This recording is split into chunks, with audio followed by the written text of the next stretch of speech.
शनिवार के बाद सोमवार को भी सीएमओ कार्यालय के सामने सीएचओ कर्मचारियों ने किया जमकर प्रदर्शन व नारेबाजी। सीएचओ कर्मचारियों का आरोप एएमएस पोर्टल पर उपस्थिति दर्ज न करने व पीबीआई के पेमेंट न मिलने के चलते किया है प्रदर्शन। समस्त सीएचओ का आरोप पीबीआई माह अप्रैल 2022 से अक्टूबर 2022 लंबित पेमेंट को लेकर दर्जनों बार काट चुके हैं चक्कर। सीएचओ का आरोप दिवाली से पहले निर्गत किए जाने को लेकर लिखा था पत्र। सीएचओ कर्मचारियों के बताए अनुसार हेल्थ एंड वेलनेस सेंटर पर इंटरनेट तक की नहीं है कोई सुविधा, जिसके चलते कार्य करने में होती है काफी समस्या। हेल्थ एंड वेलनेस सेंटर पर कार्यरत सीएचओ हेतु 500 रुपए प्रति माह निर्धारित भुगतान ब्लॉक स्तर से पिछले 2 साल से है लंबित। हेल्थ एंड वेलनेस सेंटर पर भवन निर्माण कार्य महीनों से पड़े हैं अधूरे। बिजली और पानी तक की नहीं है कोई सुविधा। सीएचओ महिला हेल्थ एंड वेलनेस कर्मचारी समय बढ़ाने की मांग को लेकर अपने को असुरक्षित कर रही है महसूस। राज्य सरकार द्वारा महिला सुरक्षा के हितों के किए जा रहे प्रयास, सीएचओ को मिलने वाले अन्य बजट जैसे उनटेड फंड,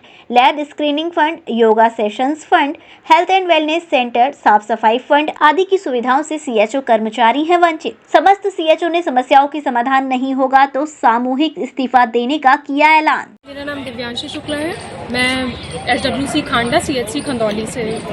दिव्यांशी, आप लगातार प्रदर्शन कर रहे हो, शनिवार को भी प्रदर्शन किया, आज भी प्रदर्शन देखने को मिला। आपकी मुख्य समस्या क्या है? मुख्य समस्या क्या है? जो यूपी सरकार की तरफ से हमारा ये अटेंडेंस मैनेजमेंट सिस्टम स्टार्ट किया गया है, इसमें जैसा कि हमारे साथियों ने बताया कि 9:30 से 5:30 कार्य का समय है, तो 5:30 इस टाइम में बहुत लेट हो जाता है और हमारी जो महिला कार्य हैं उनमें ये परेशानी आती है कि वहाँ पे इतने संसाधन भी नहीं है हमारे पास, ना ही हमारी पूरी बिल्डिंग तैयार है। जो यूपी सरकार की तरफ से हेल्थ एंड वेलनेस सेंटर बनवाए गए हैं उनमें ना ही बिल्डिंग तैयार है, ना ही वहाँ पर वॉशरूम वगैरह की स्थिति सही है, और उसके अलावा लाइट और वाटर सप्लाई का भी कोई भी अभी तक नहीं कार्य हुआ है।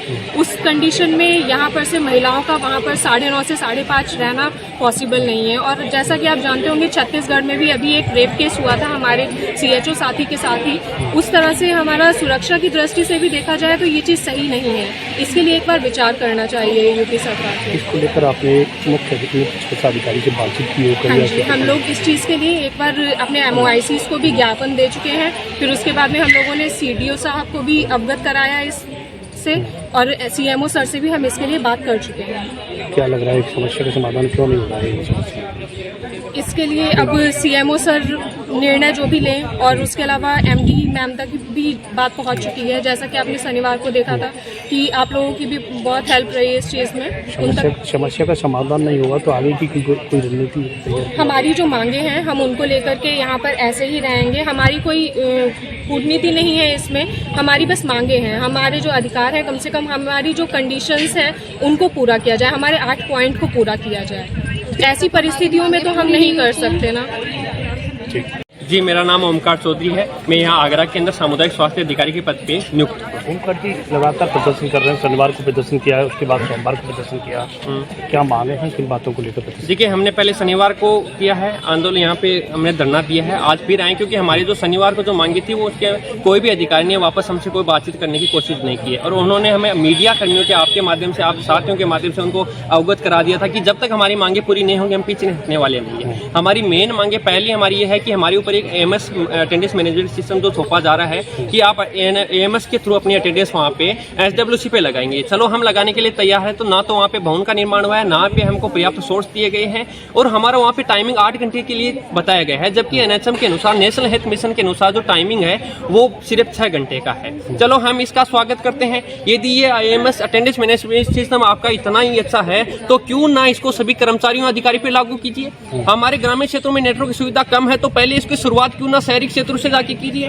और उसके बाद में जिससे हम हमारा काम कर सके। हमारा जो PBI भुगतान है वो पिछले 6 महीने से लंबित है, और हमारे कुछ जो फंड है वो पिछले 2 साल से लंबित है। तो इसके ना हम जिस फंड से हम काम कर रहे हैं वो हमारे को फंड ही नहीं मिल पा रहा है, ना कोई पर्याप्त सोर्स बना रहे हैं। और मेन मुद्दा ये है कि ग्रामीण क्षेत्रों में हमारा जो टाइमिंग यदि 5:30 का सर्दियों के अंदर दे दिया गया है तो माता बहनों के लिए परिवहन की कोई सुविधा नहीं है, और ग्रामीण क्षेत्रों के अंदर इनको सेफ्टी फील नहीं होती है। तो मेन मांग हम AMS के ऊपर अटेंडेंस नहीं लगाएंगे, और लगवानी है तो हमको पहले पर्याप्त जो हमारी 7 मांगे हैं उनको पूरा कीजिए, फिर हम आपकी 8वीं जो मांग है उसको स्वीकार करने के ऊपर विचार करेंगे। इस बात को लेकर अपने किस किन अधिकारियों को अवगत कराया? पहले हमने अधिकारियों को हमारे एमओएससी को अवगत कराया है। एमओएससी ने बोला कि आप सीएमओ से हम सीएमओ ऑफिस आए, लेकिन आपकी मीडिया बंधु में धन्यवाद फिर से देना चाहता हूँ। आपकी वजह से ये चीज पहुंची है। बहुत बहुत धन्यवाद है मीडिया वालों के कि इनके वजह जो हमारे जो सीएमओ थे उनके पास में न्यूज पहुंची है, एनएचएम में भी न्यूज पहुंची है, तो उनको पता तो चल गया है, लेकिन वो सामने आने के लिए अभी हमारे पास में तैयार नहीं है। और जल्द ही हमारा ये इन सभी का साथ रहा